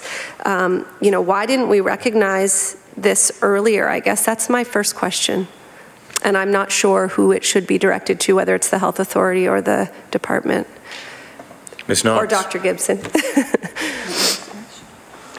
So thank you for that, and I think what you're talking about is we've come to a point in time with the health system of Nova Scotia that we have years and years of challenges behind us, and we're coming to the realization that we need to do things differently. And so I can't answer why 10 years ago we weren't planning succession, but we had a very different system then, and many family practitioners were very independent of the rest of the system, and it just was what it was. And so where we are now is at a pivotal time in our history where we are trying to understand what are the needs of Nova Scotians, what are the areas where we need to focus, how do we work with our physician colleagues in planning for their future together. They are in the driver's seat on that, but to be talking about what does that look like and how do we need to work with you to plan for your succession. So I would like, if you would indulge me, to ask Dr. Gibson to talk about, this is his work around Nova Scotia. It's his community too, so I'm always happy to hear from Dr. Gibson. Dr. Gibson?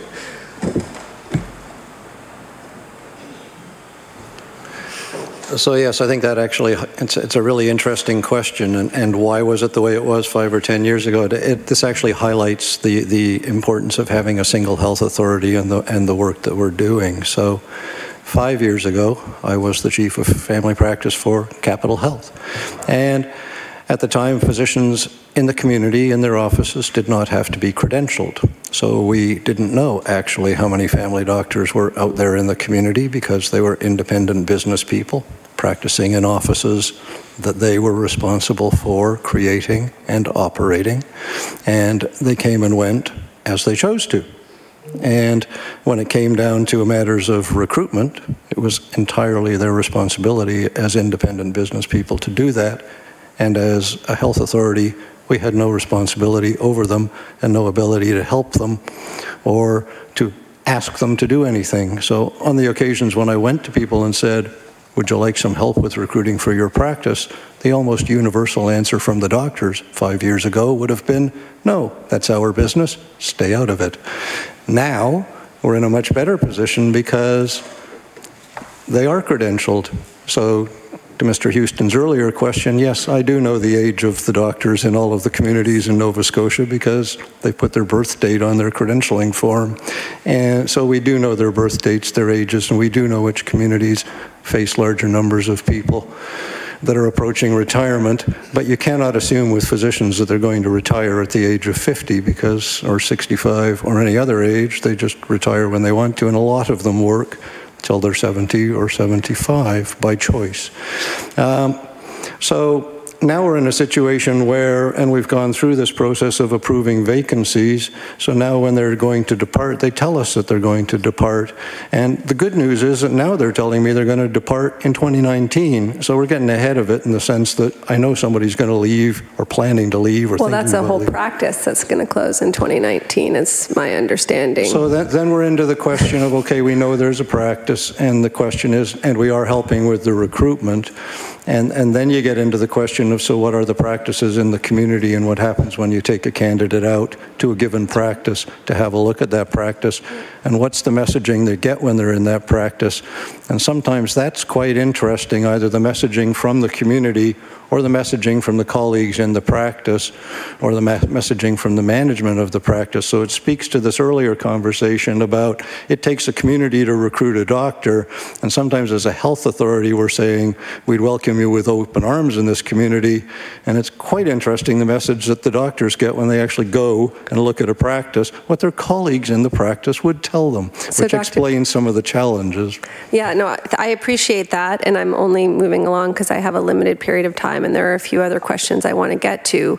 I'm going to leave that question for a moment, but looking forward, I'll just flag that, you know, we are, as my colleague brought up, in many cases, these practice are, you know, the old model, and so I recognize that there are going to be big issues with recruiting there, and I'm hopeful that there are some innovative strategies at play, and maybe we'll be able to come back to that. But in the meantime, you know, I think this is connected to the physician resource plan that was brought up recently in terms of identifying needs. And my question is whether that plan and or the triage for the 811 line, Ms. Knox, you made a kind of interesting comment that we'd hear something soon about this.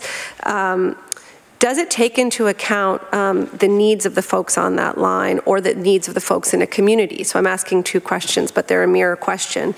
So for Dartmouth South, for instance, for many of us, we have a lot of seniors in our community.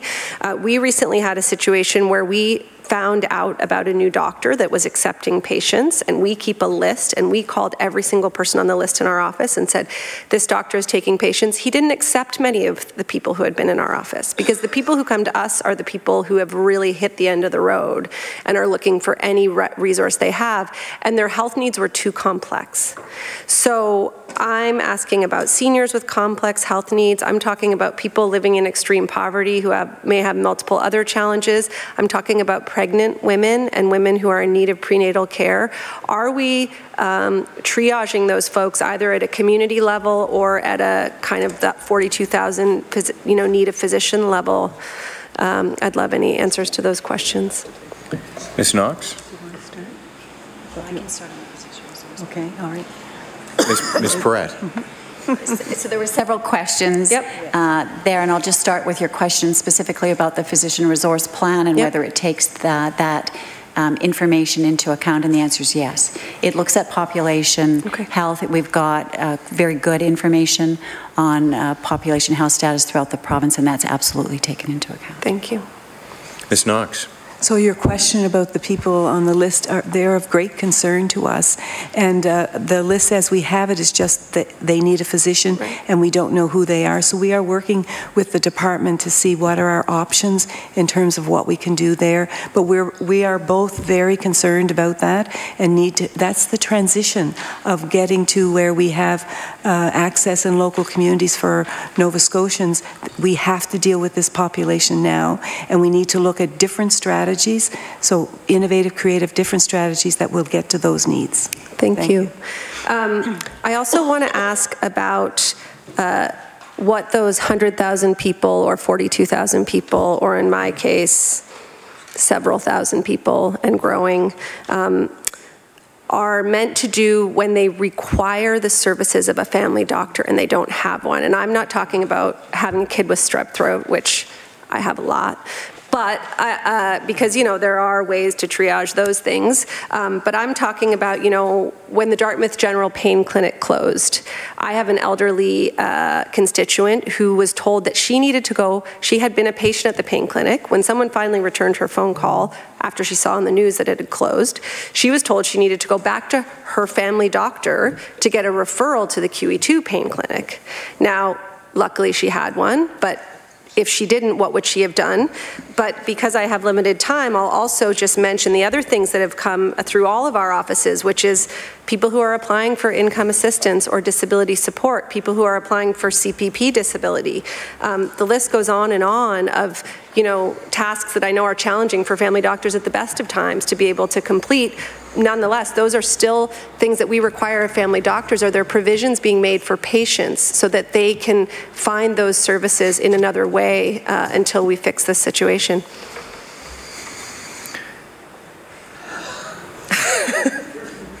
We'll go with Dr. Gibson.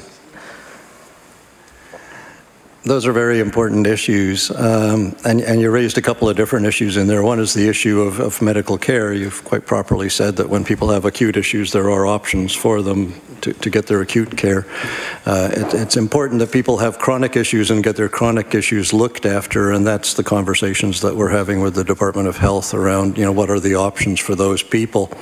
And interestingly, the forms issue is when you've actually raised a question of uninsured medical services, because filling out forms for Canada Pension or something else is actually an uninsured medical service. So I don't know that it's actually the responsibility of the Health Authority or the Department of Health to ensure that people have access to doctors for uninsured medical services. That's an entirely separate. It is tangentially related, because if you are disabled because of a condition and then have to get the form filled out for Canada Pension, it's connected, and it's not something that can be done by a doctor that doesn't know you, but it's not what the Department of Health is paying doctors to do. It's a related but uninsured service.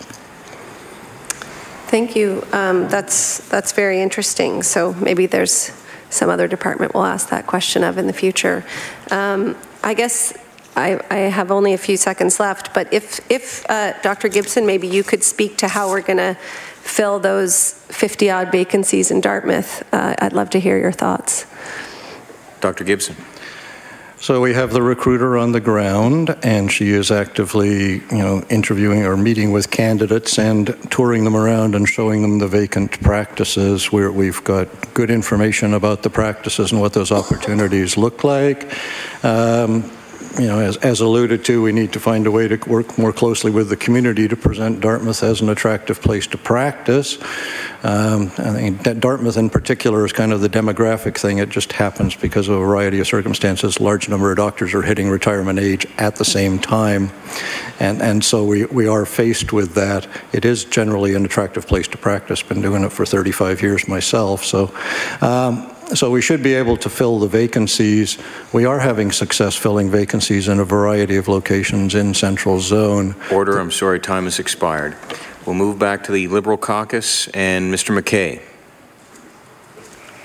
Thank you, Mr. Chair, and through you, a question perhaps to the Health Authority, perhaps Ms. Knox, and you can designate. My colleague earlier mentioned that he can't overstate the importance of engaging the communities in recruitment of doctors, and you've spoken to that on the more than medicine and so forth. And certainly at what we clearly see as a transitional time in healthcare across Canada, not just here in Nova Scotia, but across Canada. And I think that speaks to the importance of having a single health authority so that we don't have multiple provincial authorities trying to work on what is really a national transitional time.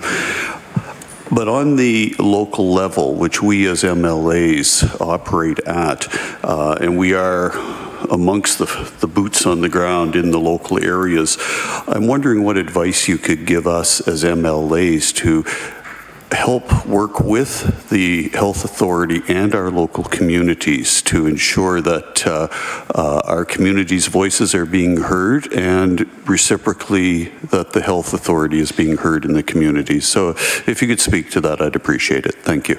Ms. Knox. Thank you very much for that. I truly believe that that's really very important. In fact, after the last election, we wrote to every single newly elected MLA in Nova Scotia to invite them individually to have a conversation with us, because one of the things I think is really important to have a dialogue about what you see as important in the areas of the province that you represent, and also to have the knowledge about what we're seeing and what we're trying to do. And so I think that ongoing dialogue, I would encourage MLAs to work with the health authority in that way. And I did get response from 2 MLAs on that one. And I did meet with them.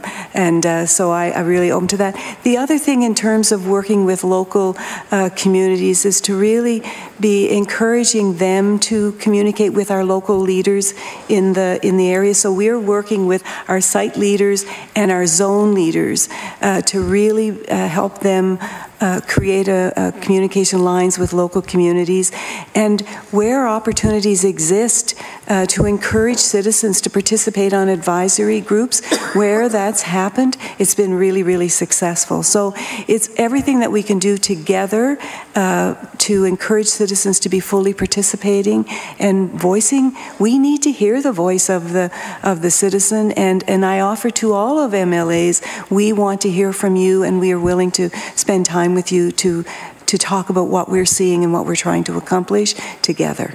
Well, thank you for that. Mr. Jessam. Thank you, Mr. Chair. I'd just like to start by trying to finish off the question I started around the private sector playing a role in the development of practices and communities. More specifically, I guess, getting away from individual practitioners as the private sector I'm referring to, and kind of the relationship that physicians might have with a landlord to set up a new practice. Ms. Knox? So I'm not sure what your question is to me. So if you could, please. If if a developer wanted to come in and set up a building or take on the overhead, I guess, to allow physicians to practice within their building. So, thank you. I apologize for not quite getting that. So as our deputy has said, we believe that we need to have flexible models, and in our looking at how collaborative practices could be set up in this province, we said there could be several different models. So we are open to having that conversations with the government and us in looking at what might be the options. And around this province, there are different options already. And so we don't have, as Deputy President, we do not need a one-size-fits-all. But what I would like to say is that what we do need is a commitment to what Nova Scotians should expect from their health system. Because Nova Scotia Health Authority is an amalgamation of 9 previous organizations, and what we have found, and has taken us some time to learn, is that we had multiple approaches to multiple strategies to provide services across this province, and that in itself is taking us some time to get to the place where we can say it doesn't matter where you live in Nova Scotia. Your geography should not determine access to service.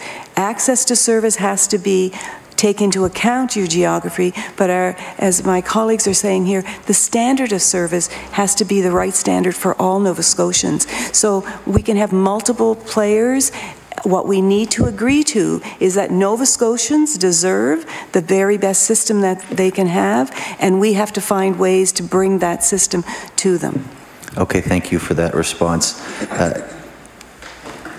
How do walk-in hours play a role in the system now? I've heard several examples of communities that have existing practices who would like to open up opportunities for, I guess, physicians from outside of the community or who are practicing elsewhere to come in and fill a gap or fill a need for service, perhaps in the evenings. Can you comment on whether that's okay or not? Certainly, thank you very much. I'm going to ask Dr. Harrigan to talk to that. Dr. Harrigan? Yeah, I mean, there are as many definitions of walk-ins as there are walk-ins, I think. So there are walk-in clinics that are affiliated with family practices. And in some communities, they have evening hours that serves not only their own practice, but the community in which they live. We are highly supportive of that. And any of those models we're highly supportive of. I mean, I think the fundamental issue really from a walk-in perspective is we need some place for people who have chronic diseases and illnesses to go to have blood work done that someone will review and to have their chronic diseases assessed and consultations made, and we don't really have that at the time. There are some walk-ins that do, but we don't have any standardization of our walk-ins, but certainly anything that enhances the care for the practice in the community we would be fully supportive of. Okay, thank you. And I would make a comment to say that the sooner we get the one patient, one record system online, the more accommodating I believe walk-in clinics perhaps can fill a gap. And I think this question's probably best directed at the college.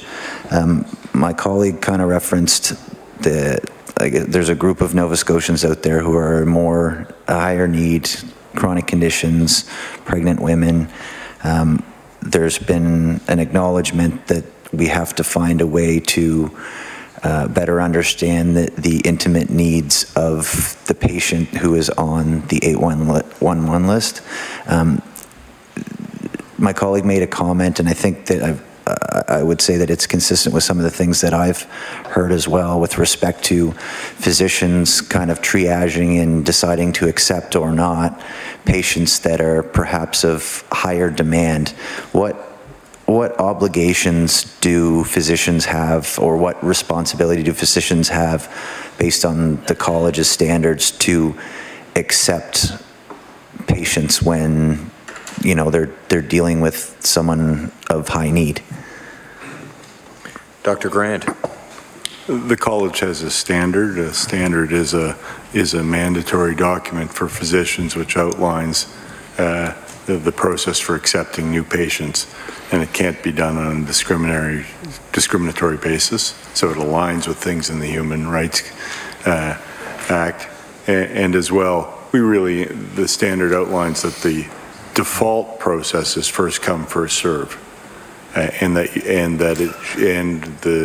we frown on meet and greet processes whereby a physician might cherry pick. The unfortunate reality is we probably aren't aware of when this is happening most of the time.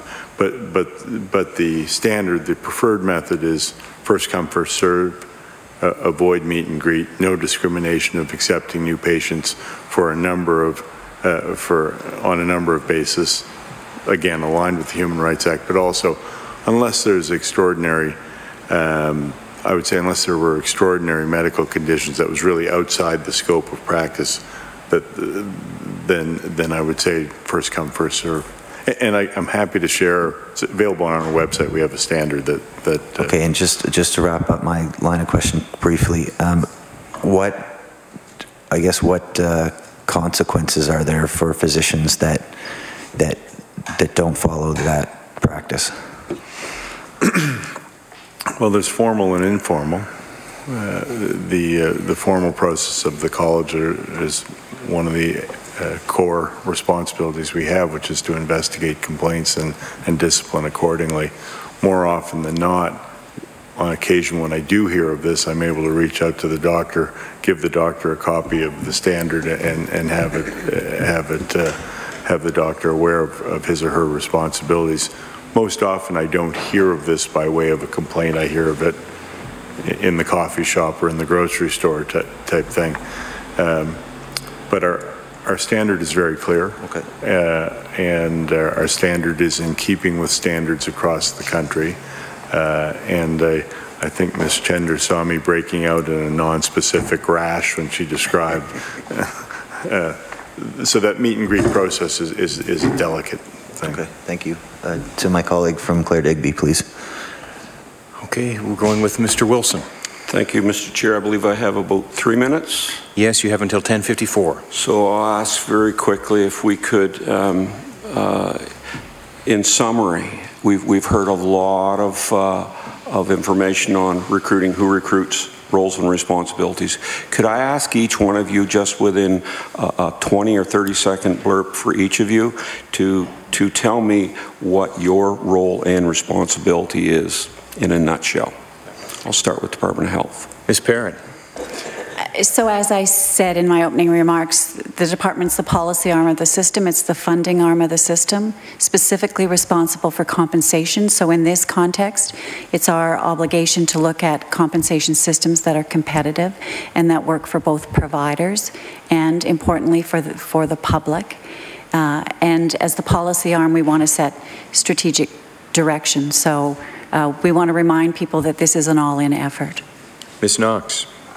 Thank you. We are the operational arm of the health system, and so in that instance, that means we need to understand what the population needs from us and how we need to provide those services. That includes the right practitioner in the right place at the right time. And so in this instance, discussing physician recruitment, we have a leadership role working with our stakeholders in bringing the right physicians to our province.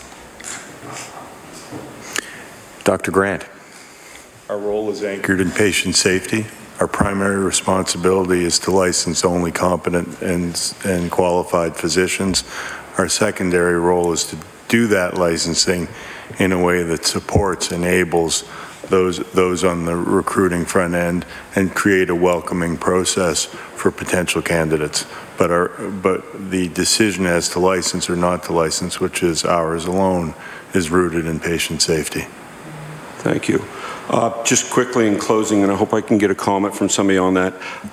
I believe Nova Scotia is a happy place for doctors, to answer my colleagues' questions. And I only say that because I just recently had our 3 new doctors at my house for tea and coffee the other evening. We had a very good conversation, and they were excited to be here. They saw a lot of tremendous opportunities in this province, mainly because of the change that we're seeing in the flexibility. So I would ask if there is any kind of an understanding of that to be taken into hand, because it isn't all what we read in the paper. It isn't all what we hear in the news. There are some excellent good stories out there, and I'd like to thank Crystal Todd and Joanne Wenzel, the hard people of my community stakeholder group, for the work that they've done.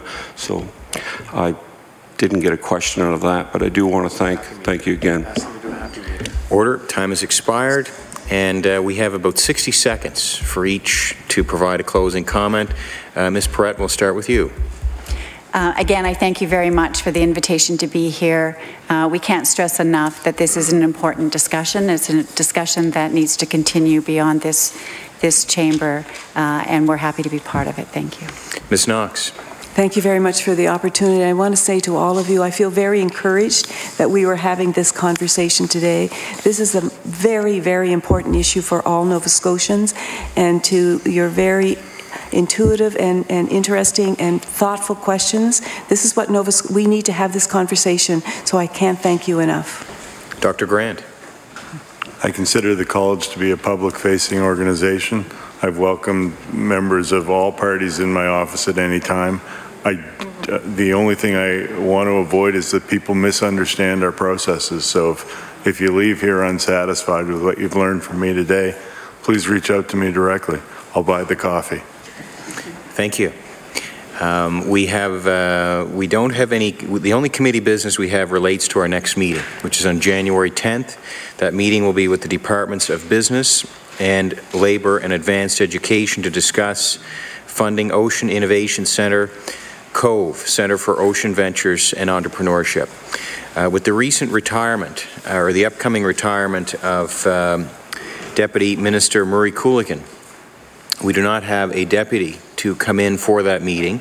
It has been recommended by the department that Ms. Una Hassenstein, who is the Executive Director, to appear as a witness.